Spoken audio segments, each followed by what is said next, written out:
It's Emily Williams here. Welcome to the My Life Show. It's the very first episode, and I'm so excited and honored to have Dr. James Rouse with us today. So I'm going to introduce him and then turn it over to him. He has some incredible information to share with us today. Such a beautiful story, and truly I couldn't ask for a better first guest. I specifically chose my first guests because they're all people who have impacted my life this year. And Dr. James is definitely one of those people. So I'm so excited to introduce him to all of you because your life is going to be changed just by this episode today. So Dr. James is a professional ruckus maker in business and in life. He's on a mission to inspire individuals from around the planet to disrupt mediocrity in their business and in their lives. He has successfully founded and built 4 companies in media, consumer packaged goods, nutraceuticals, all of which have gone on to generate millions of dollars in sales. He has written 11 books and has shared the stage with people like Dr. Oz, Sir Richard Branson, and Shaquille O'Neal. He has worked with the NFL, the NBA, the MLB, Google, and Whole Foods, to name a few. He lives in the foothills of the Colorado Rockies, where he practices high-performance living, giving, and growing alongside his beautiful wife, Deborah, and their 2 daughters. So welcome, Dr. James. Thank you so much for being here. Oh my gosh, Emily, I could not be more excited. The honor and the blessing is all mine. Hello, everyone. Hello, this amazing community that you've created, Emily. I just feel loved being here, so thank you. Oh, thank you. So before we dive into your story, I want to share a little bit about how we know one another, because I think it speaks to what you and I both stand for, which is following our hearts. So last year, for everyone watching this, I'm not sure when you're watching it, so the timing is December 2016 when we met. Right now, it's a year later. But we met in Zurich at the Titan Summit, and I was actually doing a Facebook Live, and my husband, James, encouraged you to interrupt my Facebook Live. So I hadn't met you yet, but you literally got over my shoulder and shared the most beautiful and poetic message with everyone watching on Facebook. And that was my introduction to you.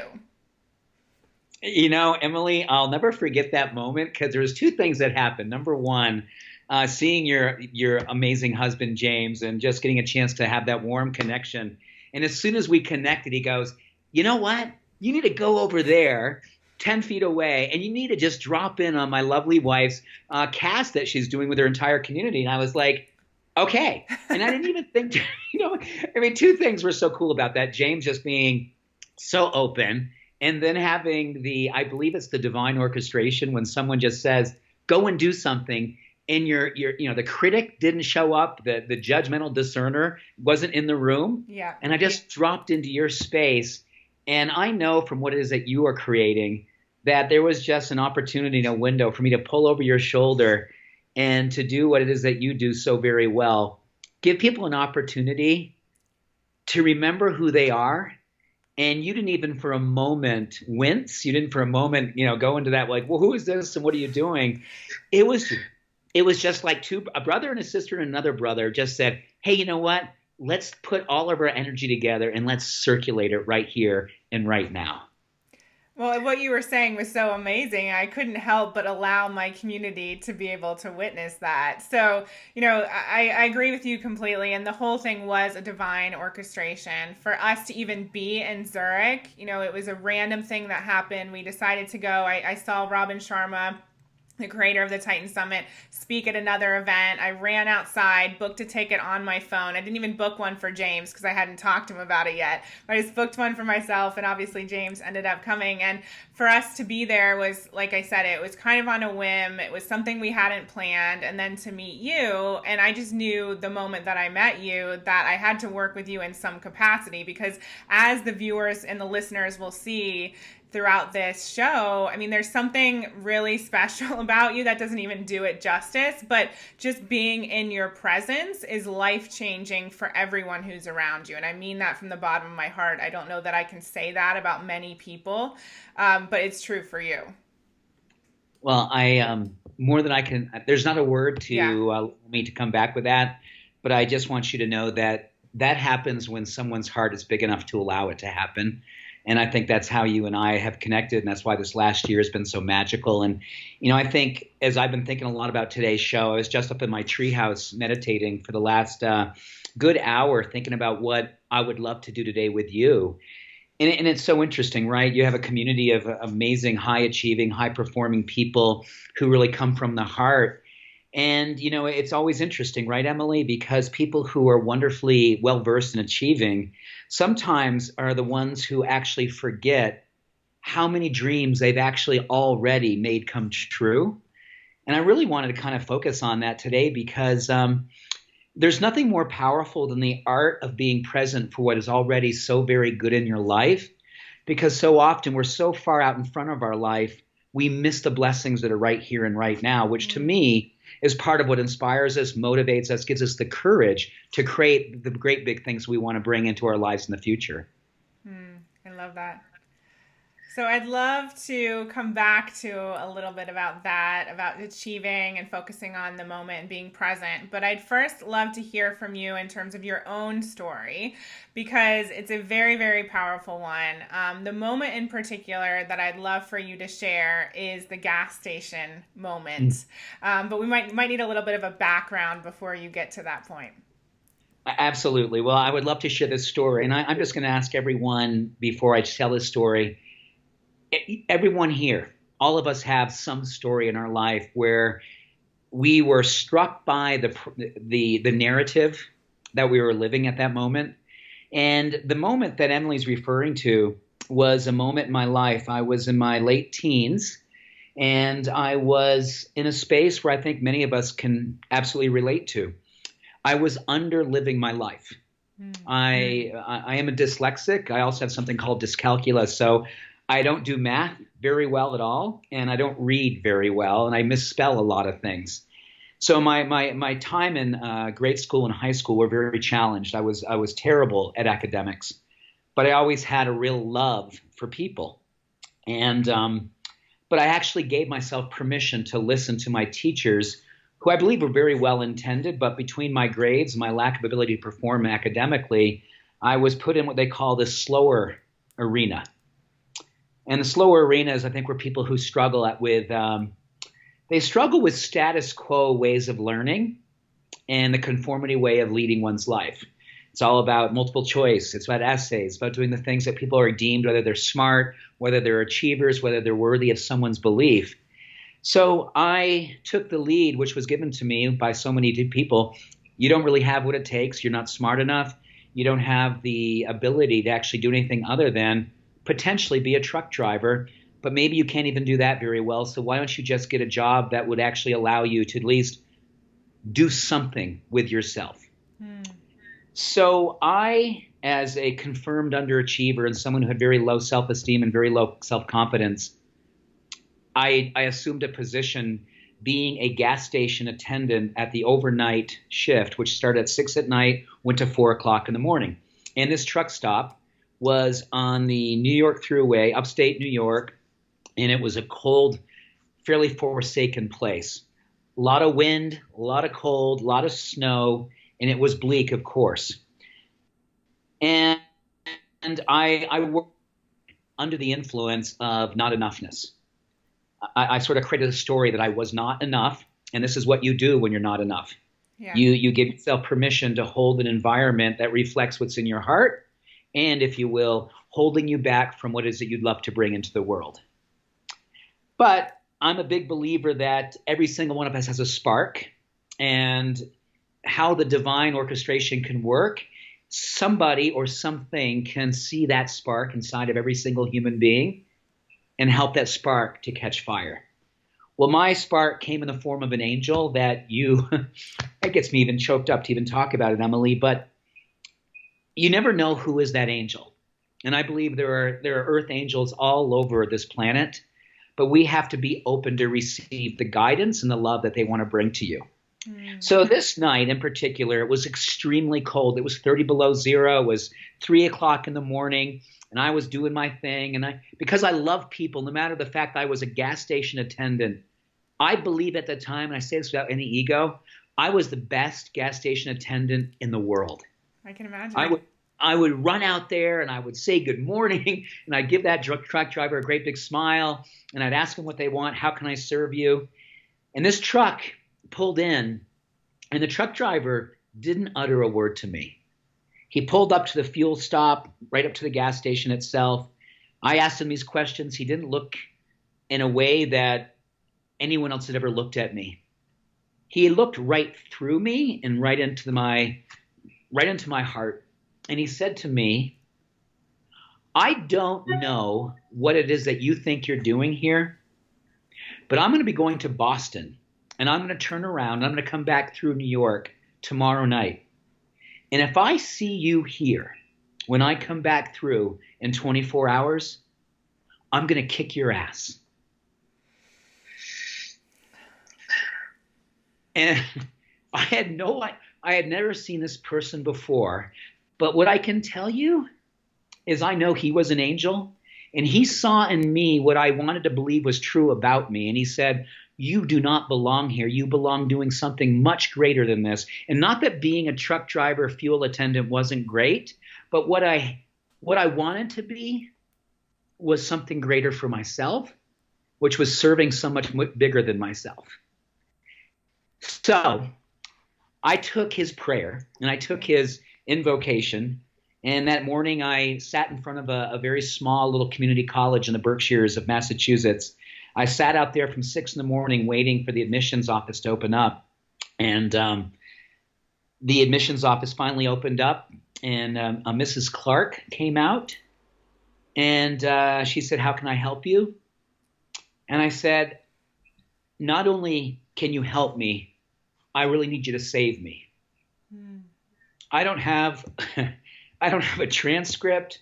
I don't have grades that are worth looking at, but I have a heart for service and I have a heart for wanting to be a doctor. And I know it sounds impossible, but if you will let me try to come to your college, give me one class. So what basically happened, Emily, is she gave me the permission to apply without really applying. She granted me permission to enter a philosophy class. I didn't have enough money to my name to actually afford the class. I was about, I think, $26 short. And she spotted me the $26 so I could afford that class. And 13 years later, I graduated from medical school. And, so anyone who's listening or watching, here's the message. When we leave this time together today, open your eyes so bright, so bold, so courageously that you can see all of the angels that are circulating all around you, and then decide to be one of those angels for somebody else. Because that's the power every single one of us has, to look into someone else's soul and know that they could use a belief in them that they can't see in themselves. And that is the beauty of being a wonderful human being. And I know in your community, Emily, you're about serving and supporting angels who happen to be really awesome at business and building amazing abundance in every area of their life.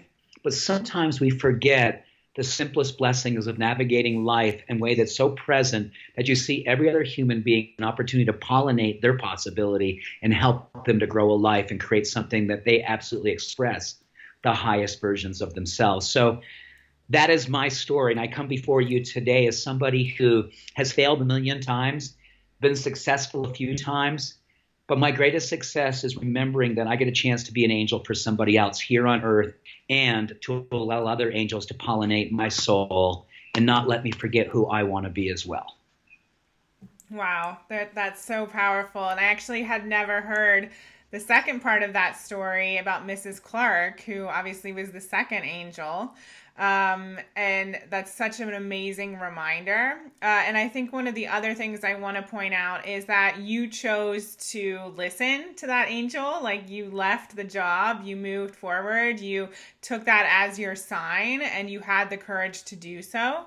Do you think that there were other angels who had showed up in your life, but you weren't willing to see them or you couldn't see them before that point? Absolutely. And I think it's interesting, right? Some of the angels in my life were people who told me I wasn't smart. They were people who wouldn't be necessarily seen as angels. They weren't that unconditional cheerleader type angel. They're the ones who tested your conviction. And I believe that there are all kinds of different people who come into our life and they'll challenge us and they'll tell you, you're not enough. You don't have what it takes. And they will be catalysts. They will be angels in a way that you have to decide, will you use that type of message to raise your own conviction, raise your own encouragement, or will you allow that person, that angel, to define you? So you decide that you're actually going to acquiesce to what they see in you versus what you see in you.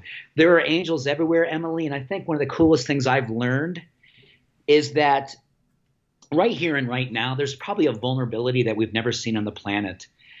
It is so easy to get caught up in conformity thinking and allow that to be sort of the messenger for how we should be behaving, how should we be thinking in our lives.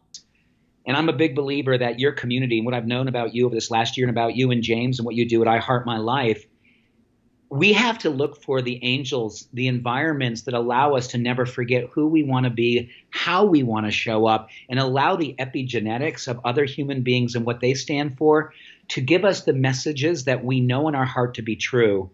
And be very, very discerning about how much you hold that door open and how much you allow what it is that you want to have come through you, believe it is supposed to come through to you. Because right now there's so many messages about you got to look this way, you got to show up in that way, you got to have this degree, you have to have this, this certificate. I am a huge believer that so much of what it is these days, we're over-informed and we're under-inspired. We have to get very, very clear about what we allow to surround ourselves with. So there have been angels in my life that ones I wouldn't necessarily see them at that time, but I know they help to kind of really catalyze a courage in me. And there's been other people who have been unconditionally loving and supportive of me.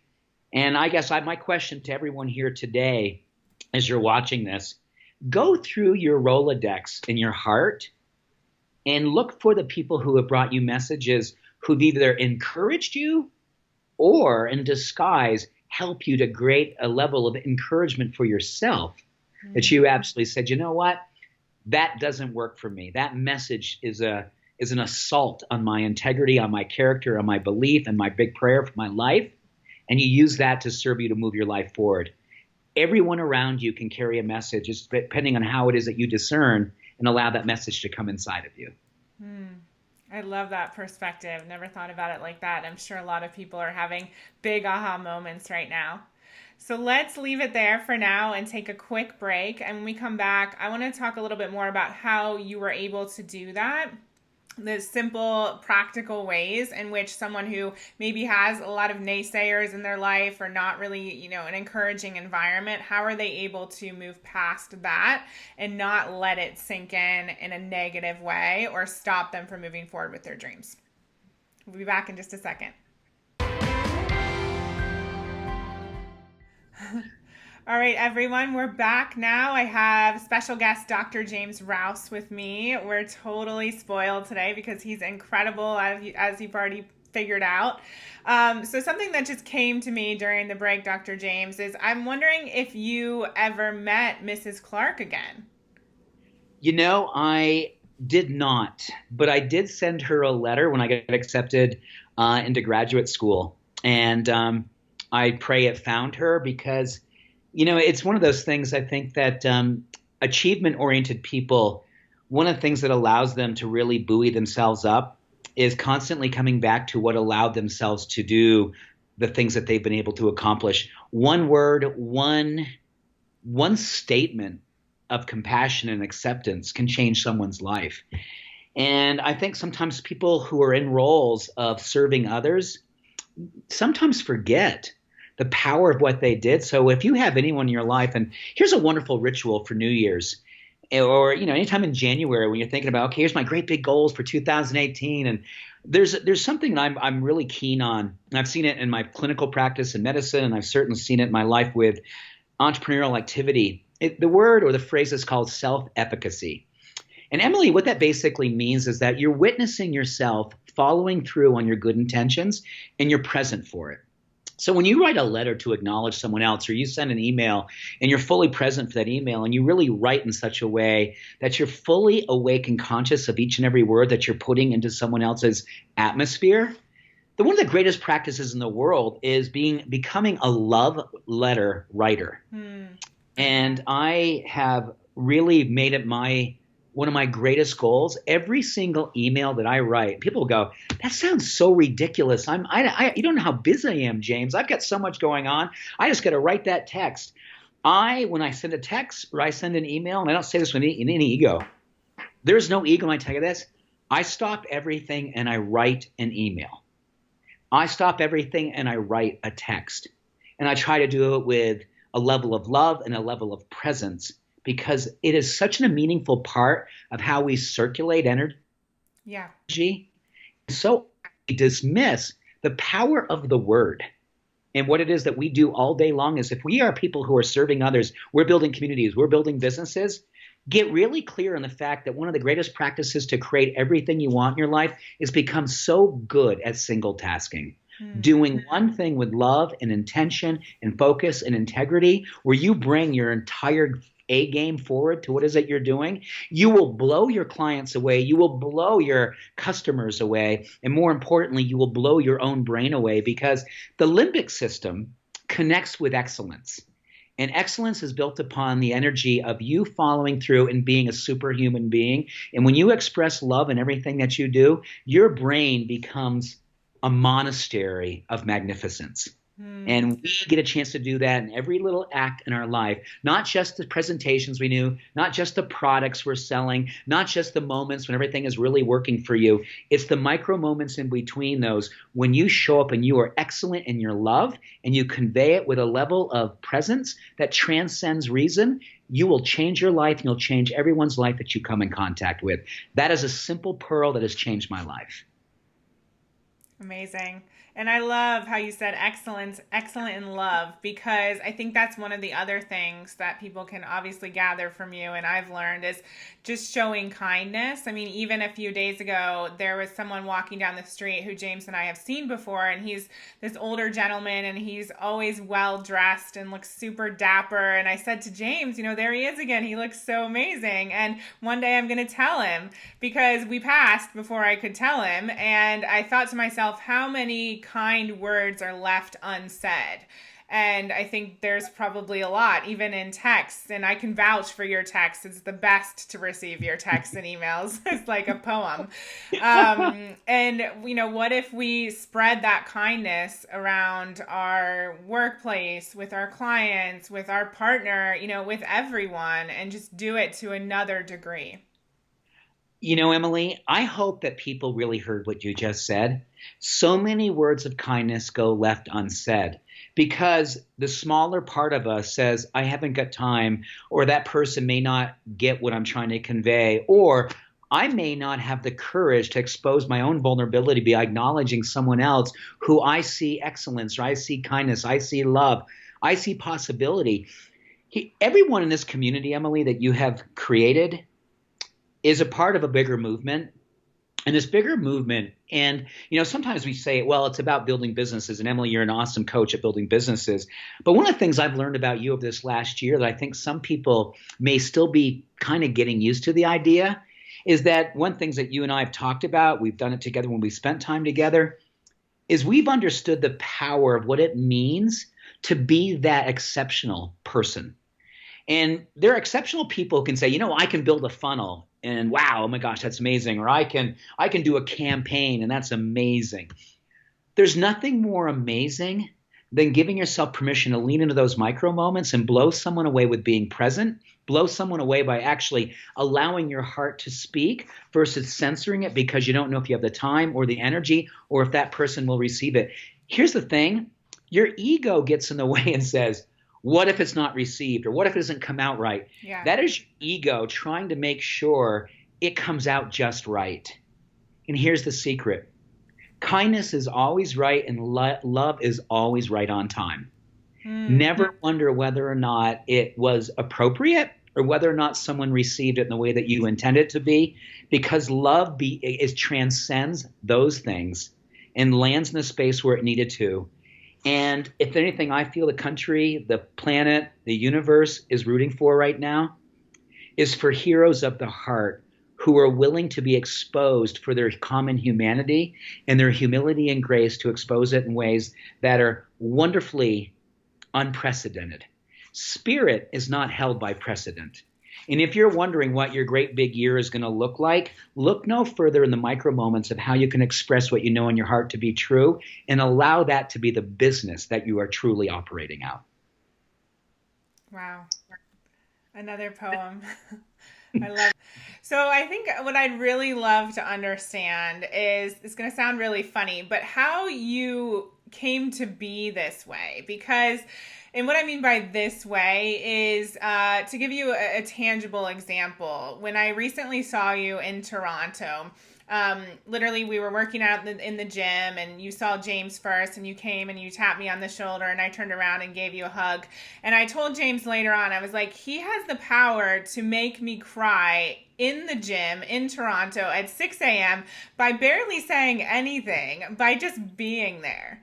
So I'd love to know how you became you after you had your 13 years in medical school. What are some of the things that have, I don't know, just opened you up to this amazing vulnerability and to being so loving and kind? Have you always been that way, or what has been the journey? That's an interesting question, and it's a challenging question, right? Yeah. Because those are really generous and very loving and kind things to say about me, and it makes me tear up because I think everyone is this way. I think everyone really is this way, but whether or not we've allowed ourselves to be who we are is the work. You know, everyone comes into this world and we learn self-awareness, and we learn ways to actually dim our light, or we learn ways that we've dimmed our light and systematically we choose to overcome that systematic dimming. So here's how it works for me personally, Emily. I get up really early in the morning, and I spend the first two and a half hours of my day awakening my love of myself. That is my secret. I wake up like everyone wakes up, and I choose to be one of those people who absolutely gets really clear about what it does for me when I choose practices or rituals and practice them with every bit of my focus, my consciousness, my compassion, to remember who I want to be, and then, more importantly, remember that's who I already am. Every single one of us is love. Every single one of us is compassion. Every single one of us has the power to change someone else's life. But our biggest work is not to acquiesce to the average that circulates mostly all over the world, that we can easily acquiesce to and become comfortable with. So how I would really say what's happened to me over the last 54 years of my life, it's been a journey of remembering who I am, and then getting about the real deep work of unveiling it to myself in ways that are childlike most of the time, and even more so, something that I understand it's actually my service to the world. We are all under the influence of something called emotional contagion and something called moral elevation. Moral elevation is something that I've been learning about, and I've seen it in so many wonderful ways. And I know you all will recognize this. When you're around a super awesome human being, doesn't it make you absolutely want to copy? Doesn't it make you want to emulate? And you may go through your first thing, oh my gosh, that's a little weird. That just felt a little intense, or that was uncomfortable. He hugged me for 5 more seconds than what I'm used to. Right. Yeah. I mean, it's that hug where the oxytocin is being just circulated and we're marinating in it, and we start to squirm, and then we realize once we surrender, we say, wow, why wouldn't I want to have a life where I feel that sense of unbridled self-awareness, self-compassion, and self-love? Because when you have those things, you have become one of the most powerful social activists. When you are experimenting with your own self-love and your own self-care to such a deep degree that it literally is something you go public with, it becomes a form of social activism. The side effect, you'll build an amazing business. The side effect is you will see other people raising their own life game. And yes, you are changing your own DNA. You are changing the way you spiritually get a chance to have a foothold and possibility. And each and every day you build upon that. So I will answer this in one sentence.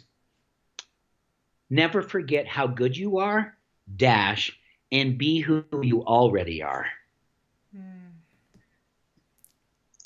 And how would you say you do that, practically speaking, for 2 hours every morning? Well, the first thing I do in the morning is, number one, I don't reach for my phone. I reach for my heart, and I start my day laying straight on my bed next to my beautiful wife of 25 years, and I put my heart in my own hands. And I ask myself, what would make me happy with me today? And what would make me pleased with peace tonight? Because I honored what I know to be the truth of who I am. And I will sit there, I will lay there long enough, Emily, until it really comes clear to me that now I am ready to leave my bed and go out in the world and start doing the deepest work of my life. But I will not leave my bed until I get fully connected to having my hands around my heart in such a way that it becomes so palpable about what is that I want to express this day. And then the real work begins. It begins in the form of prayer, meditation, exercise, and absolutely getting really, really clear about my number one intention. I want to go to bed 14, 16 hours later, feeling a great sense of peace about my daily done well. Did I show up? Did I have my character? Did I have my integrity? Did I not give my power away to something that was an illusion or an old story, an old belief that no longer serves me? Did I courageously pollinate the things that I wanted to be standing for? Because when I futurecast 16 hours out and I think about what it would be like to lay my head back down on that same pillow 16 hours later and feel a great sense of peace, oh my gosh, there is nothing in the world that wants to get in the way of peace. And I can tell you, as I look into your eyes, Emily, and I look into everyone who is looking at this experience we're having today, if you will look into your own eyes with softness and a level of self-compassion and self-acceptance, I promise you, you will change your DNA, which is only just susceptible to the beliefs that you hold dear for yourself.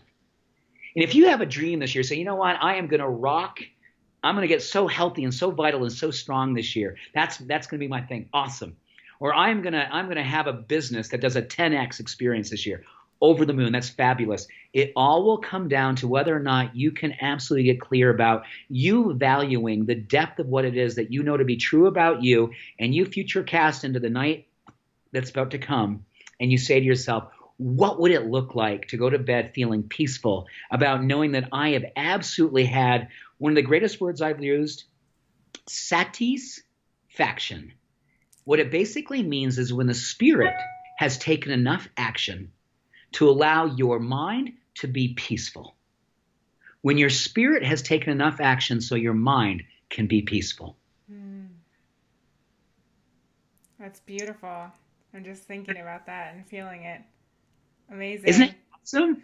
Do you think that your teenage boy self at the gas station could have future casted the you right now? You know what, I do. And I say that because I was telling a story to a couple of friends of mine. Actually, it was a couple of friends and my two teenage daughters. We were talking yesterday about how we create life and how do we reach our goals. And I remember one of my first customers at that truck stop. It was this overweight gentleman, and he was smoking a cigarette, and you could tell he was tired. He was experiencing a pretty rough life. And I'll never forget, I looked into his eyes. I think he was my third customer of my career as a gas station guy. And I looked into his eyes, and I said to him something to the effect of, I really see that this day, because he was complaining, I really see that this day has beaten you up. But wouldn't it be awesome if when we leave here today, and I'm 17 at this time, I'm a kid. Yeah. I said, but wouldn't it be awesome when we say goodbye today, that when we say goodbye, we know that we met someplace beyond right doing and wrong doing. It wasn't a truck stop. It wasn't about the traffic. It was about you and I in this moment, just having a connection about what is possible. And I think he said something to that going, you're really weird. And then he said, but I really like you. You're really weird, but I really like you. And I do too. I mean, it's beautiful. And here's the funny thing. Every single one of us, and I'm going to say this with all love and respect, Emily, I know you and James because you're my chosen sister and my brother. And I know this entire community. We're kind of weird. And it's wonderful. It is wonderful. It's wonderful. Because if we weren't kind of weird or kind of unconformist, or we weren't kind of outside of the normal way of acting and behaving, nothing extraordinary is going to happen in our lives, everybody. I need you to really lean into your weirdness, into your wonderful freakiness, into that wonderful part of you that says, you know what?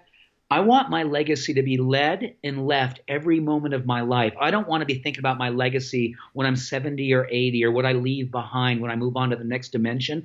I want my legacy to be a moment by moment experience with every human being that I come in contact with. They say something like, that was really weird and I really loved it. That was really exceptional and you blew my heart away. You saw me and you looked into my soul and you melted me and you moved me to tears. If we're not doing that kind of work, then what the heck are we doing? Because everyone will expect someone to play down and make it easy and make it comfortable, but no one accepts the exceptional when another human being says, I'm going to look into your heart, I'm going to rock your world, I'm going to melt you with my presence, and I'm not going to let you forget how good you are because I'm going to look into your soul with these beautiful eyes, and I'm not going to let you ever forget this moment. Because this moment is the legacy you move into the next moment with. And if you think a longer hug is not that unusual, watch how that person leaves at 7 seconds and they really kind of shake it off and then they finally surrender. Watch what it is when you actually send an email with love and intention versus just cutting it off because you're super busy. Watch what will happen on a stranger, that dapper man who dresses so beautifully. He takes his time in the morning to tie his tie. He takes his time in the morning to walk in such a way when he leaves his home, he carries himself with integrity and a sense of possibility. You have that power. And if you don't exercise that power, you will go to sleep tonight under the influence of unfinished business. You will go into the bed experience thinking to yourself, I missed the window to be wonderfully weird, amazingly exceptional, and out loving my former self. And that is unacceptable to the exceptional entrepreneur. And that does not work for everyone here who says, I want to create something exceptional and I want my life to outpicture that. Then you know what? You got to lean into the things that you know make you feel wonderfully uncomfortable to make you become fully alive. Wow. I would like everyone to listen to that literally every single day until they get it and they can feel it and they can show up for themselves in that way. That's incredible, Dr. James.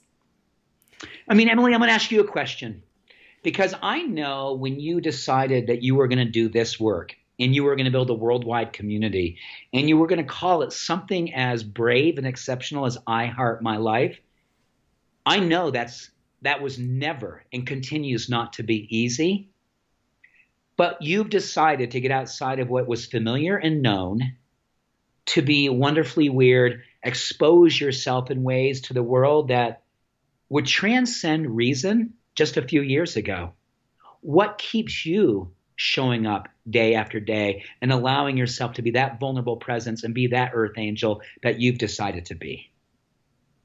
I love that question. And I'm going to answer it right after the break. So I'm going to leave it there and come back to all of you with an answer in just a few minutes.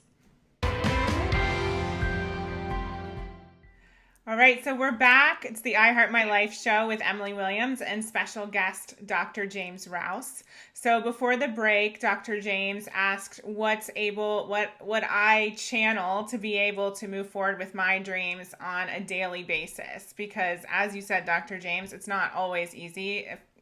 It really never is, if I'm being honest.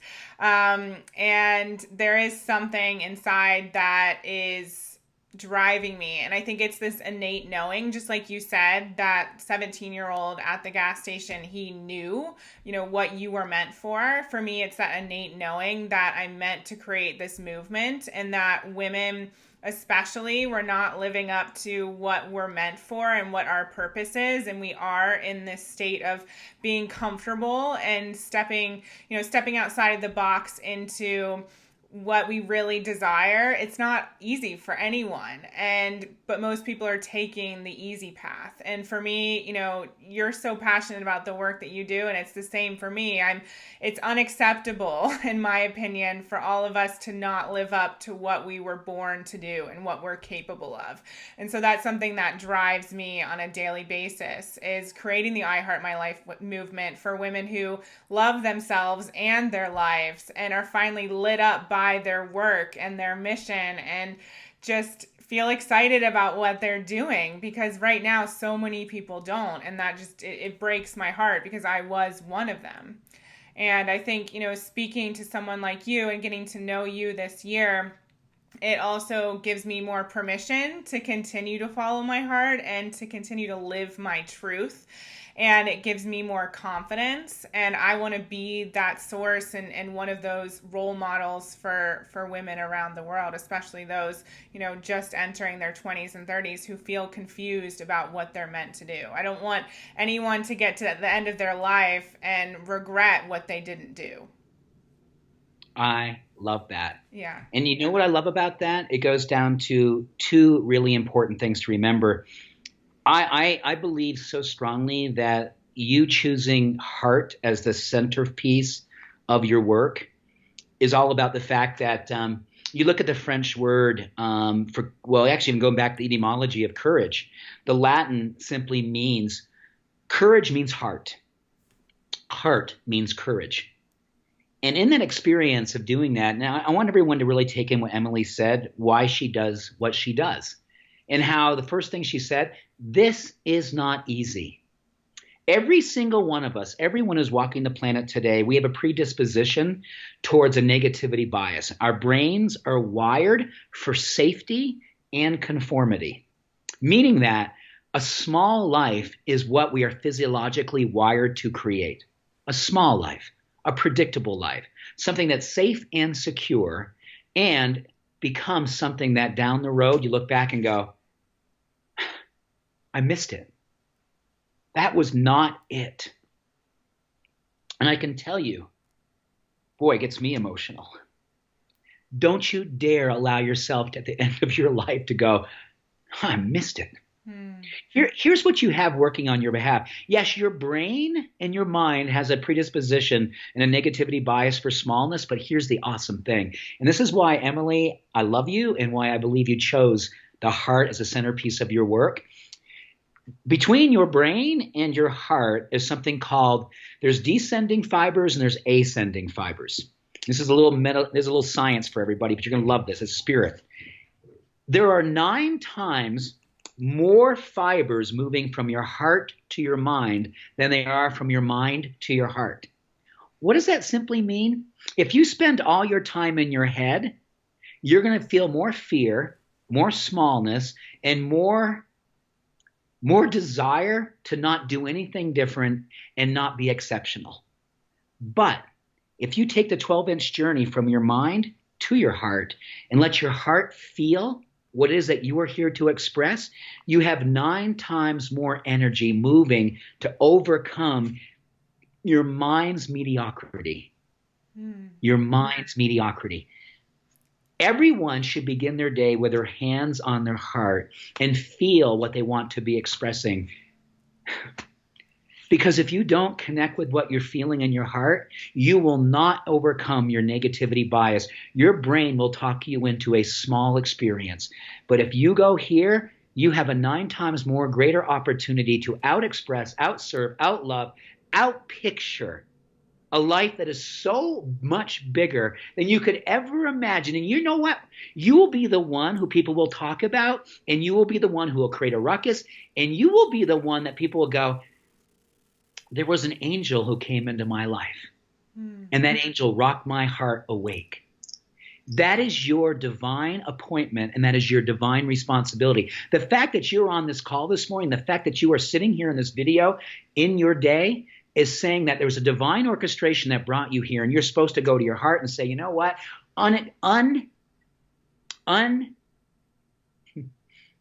Unwavering belief awaits if I'm willing to sit with my heart's knowing just long enough to feel who I came here to be and remember it in such a way that I never forget who I am.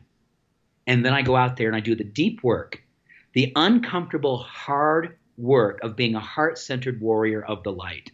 The hardest work, the most amazing work, the reason why you are here. Nothing less than that. And what would you say is the reason why you're here? For moments like this. The reason why I am here is because I am learning as a student, every single day as a student.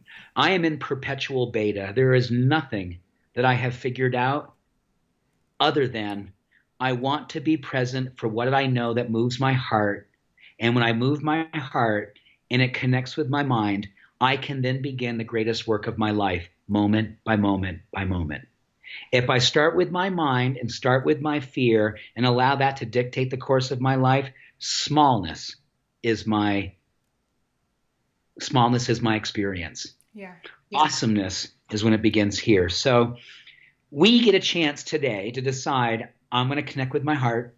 I'm going to allow that 9 times opportunity to dictate how I feel, and I'm going to feel myself into being, and I'm going to be extraordinary. And that is, to me, a moment-by-moment experience of being a student of what makes you come alive. Pay attention to when you're most alive. Pay attention when you're most exceptional. Pay attention when you're most wonderfully uncomfortable. Take notes, because that's when you're doing your greatest work. So how would you say you're uncomfortable on a daily or weekly basis? Oh, my gosh. I mean, look at this. We're sitting here. No one outside of you knows me. And so far this morning, I've been moved to tears with you. I've been in a space where I've talked about the fact that I fail every single day. And I've also been in a space where my wild and wonderful uncomfortableness is part of being the common humanity. If you think that anyone around you, even the people who you go, oh my gosh, so-and-so's rocking their business and so-and-so is on the cover of whatever, and they're doing this and they're doing that. Guess what? Every single one of us shares common humanity. And every single one of us who are doing something exceptional is pushing their edge just like you. Yeah. That is the great thing. And if we're willing to connect in that quantum field, you will have an unfair advantage over mediocrity every single day. And going back to that word of courage and love, that'll be the thing that absolutely aligns with what it is that you do each and every day. Come from your heart, and a courageous expression will be what comes from there. Love that. And so do you feel, or how do you feel that perspective has impacted, something a little bit more tangible, like all the businesses that you've created? For example, we have some amazing products that you sent us from your new company. I'd love you to share a little bit more about that. But how do you feel that you bring that into, the only word I can think of is tangible in terms of the business element of what you do in the world? It's really funny, Emily. Every product I've ever created, products that have gone onto Whole Foods, products that have gone to QVC, products that have been distributed across the whole world, they've always started with one simple thing. What would make someone become more alive? I pray on it, I meditate on it, and then I create products from that. When I think about purpose, it's pretty simple. My hunger feeding the world's hunger. That is my simple definition of having purpose. Your hunger feeding the world's hunger is purpose. And when you have that wonderful collision of passion and compassion, that space in between passion and compassion, meaning that you see the world's hunger and you see what makes you come alive, you put those two worlds together, you've got a business and you have a product and you have an opportunity to serve. I've created 4 businesses based on the premise that get really clear about what makes you come alive, and then ask yourself a more important question. Does it feed the world's hunger? And if it does, get out there and build that product. And I've had many things that were just my thing. And when I asked whether or not they were going to feed the world's hunger, it was just like, no, it's not it. But when it is it, you will know it. It'll give you that wonderful butterfly. It'll give you that wonderful stirring. And then the real work begins.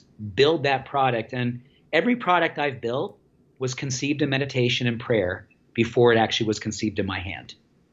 And where do you get the courage and the strength to move forward with it? Because I'm looking at Well & Co. And we'll put some information below the video for everyone so they have it when it's ready. I'm looking at this and it's just like, it's stunning. And I can tell the work that you put into this, like I can only imagine. And so where do you get the courage and the drive to move forward with these businesses, with 4 businesses? I want you to speak a little bit to the person who, has yet to start or has that big idea and hasn't found the courage. Well, here's the thing I know. All of these businesses, your business that wants to happen, when you're here thinking, well, God, so he's done 4 businesses. I want to tell you, every single one of these have been wonderfully messy. Every single one of them. And the only times I've failed at business were the ones I was waiting for them to be perfect before it began. Every single one of those businesses failed when I was waiting to be perfect. And then I would give myself permission to begin. Ego plays tricks and says, oh, it's going to be so lined up. It's going to be so ready. It's going to be, boy, the business plan has to be bulletproof. I love business plans, but I love business plans that are conceived on a heart's understanding of what it is that you want to bring into the world. And then you can find the ways to raise the money. You'll find the ways to bring the courage, whatever the case may be. The how. Yeah. But do not begin with the how. If you begin with the how, your ego will intercept you and find all the reasons why it's not ready.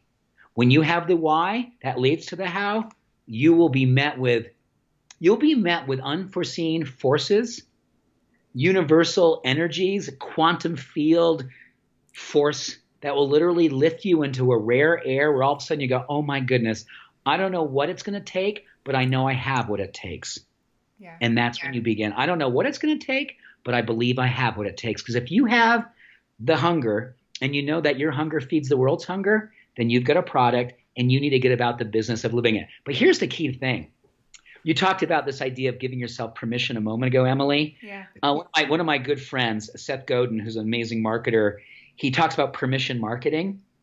I love the idea that you become the brand that you're giving permission for people to buy from or use or leverage. And how do you do that? You become the brand. And I know this will go, well, you live your brand. That's just kind of, it's an old cliche. No. What does it mean to really be loving your brand and knowing that the way that you love your brand and exemplify your brand is how other people connect with your brand and they feel the love of your brand? That's permission marketing. Let people fall in love with the love that you have for the service that you are bringing versus the intellectual understanding of the product. Because people don't fall in love with intellectual, they fall in love with inspirational. They don't fall in love with package, they fall deeply in love with purpose. Yeah. They want to be a part of something. They want to be a part of something. So when I think about packages versus purpose, purpose always wins. Yeah. Packaging will follow purpose. I love that reminder. So a few final questions that I'm going to be asking everyone on this show. So Dr. James, what has enabled you to create a life that's better than your dreams? Removing the critic, removing the censor, and not removing him by saying, oh my gosh, I don't want to hear you. Oh my gosh, you don't belong. It's been very different than that, Emily. And I think this is probably one of the greatest spiritual pearls I've ever learned. Fall in love with your critic, fall in love with that censor, invite him or her into your heart and win them over with your love. Win them over so they become part of you, because that little voice inside of you that says you don't have what it takes, that little voice who says, who do you think you are? She's just an angel who's trying to protect you. She's just an angel who doesn't want you to get hurt. And once you bring her into your heart and you love her so much bigger than the vision she has for you, she becomes a force for you. Love. Yeah. Amazing. I tell you, if that's all you do, everybody, that one thing will change your life. So many of us go, oh, I want to get rid of my critic. I want to tell my censor to go away. No, no, no. Invite them in. Sit in Integrate. my heart. Love them up, Yeah. and they will love you up. Amazing. And what are you most excited for? So we're about to head into a new year at the time that we're recording this. So what are you most excited for in the next chapter? My number one thing for 2018, I want to blow myself away with areas of my heart that I know have yet to be fully expressed. And I'm going to take all the time necessary to go so slow in my life that I don't miss the blessings and the gifts that I've already created in my life. It is a tendency for the ego in the first few days of January, even the first few months of the year, to be so out front about what is that we want to create. The things that give us confidence and things that makes us feel alive and feel a sense of love and possibility are the things that we've already created. I want to be present for the gifts that are all around me and the blessings that I already have every single day, which will give me the confidence and the grace and the humility to move forward to the gifts and the things I want to bring in my life at a pace that I don't lose track of what I want is already here. Do you feel like you haven't been doing that up until now? I can tell you, Emily, as a human being in training, I've always got work to do. Yeah. Always. Only always do I always have work to do. Only always.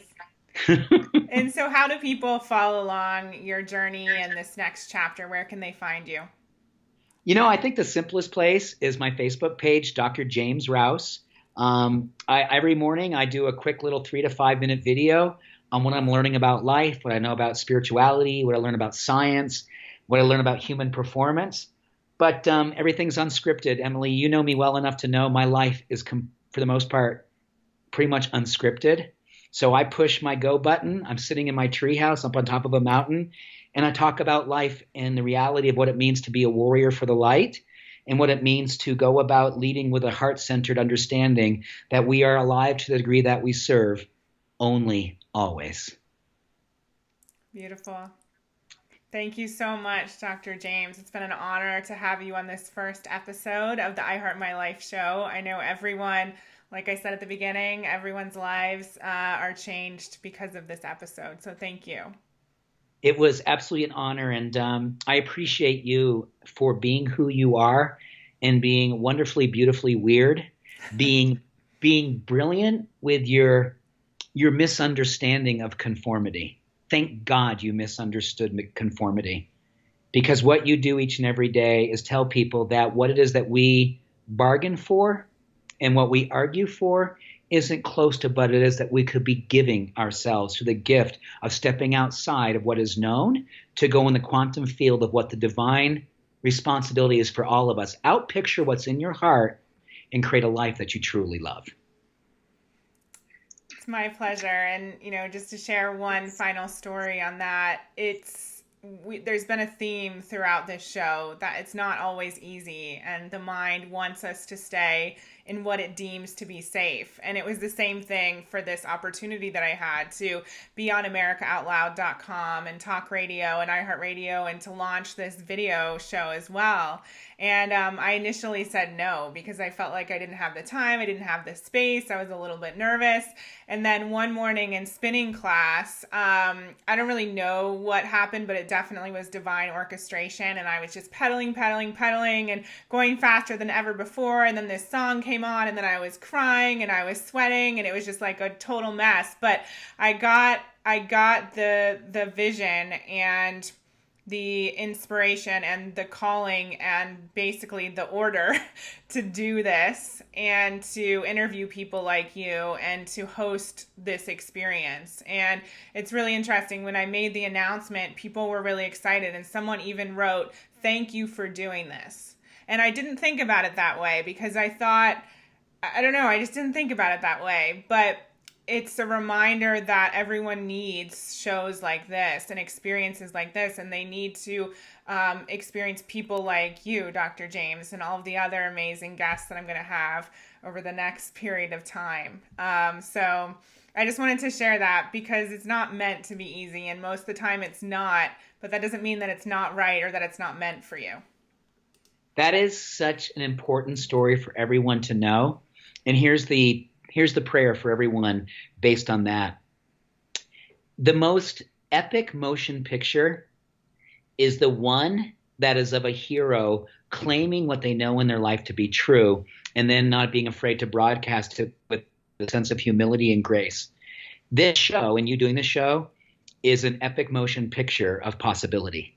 And everyone gets a chance to leave this show under the influence of whether or not they are going to produce their own epic motion picture called their life. And the most compelling drama is the one who overcomes their small self to illumine their larger self, do it in the name of love and service as the earth angels that all of us can be, and let that be the picture that no one can take their eyes off. It's that beautiful. It's that brilliant. They never want to take their eyes off you. Wow. Well, until next time, everyone remember that you can create that epic motion picture of your life. You can create a life that's better than your dreams. So follow your heart and take action starting today. I'll see you next time. Thanks again, Dr. James. Bye. Many blessings. Thanks, everybody. Thanks for tuning in. Be sure to follow me on Facebook and Instagram at I Heart My Life Now.